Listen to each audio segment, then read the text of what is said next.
ನಾನು ವೃತ್ತದ ಕೇಂದ್ರ ಬಿಂದು. ಪರಿಧಿಯ ಬಿಂದುವಿನಿಂದ ನಾನು ಸಮಾನ ದೂರದಲ್ಲಿರುತ್ತೇನೆ. ನನ್ನನ್ನು ವೃತ್ತದ ಕೇಂದ್ರ ಬಿಂದು ಎನ್ನುವರು. ನನ್ನ ಹೆಸರು ತ್ರಿಜ್.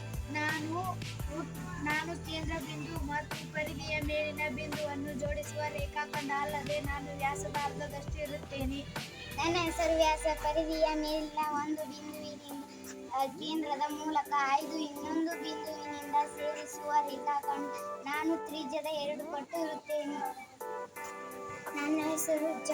ನಾನು ಪರಿಧಿಯ ಮೇಲಿನ ಒಂದು ಬಿಂದುವಿನಿಂದ ಇನ್ನೊಂದು ಬಿಂದುವನ್ನು ಸೇರಿಸುವ ರೇಖಾಖಂಡ. ಈಗ ಎಲ್ಲರೂ ವೃತ್ತ ಎಂದರೇನು ಹೇಳ್ರಿ? ಒಂದು ನಿರ್ದಿಷ್ಟ ಬಿಂದುವಿನಿಂದ ಸಮಾನ ದೂರದಲ್ಲಿರುವ ಬಿಂದುಗಳನ್ನು ವೃತ್ತ ಎನ್ನುವರು. Yes, very good.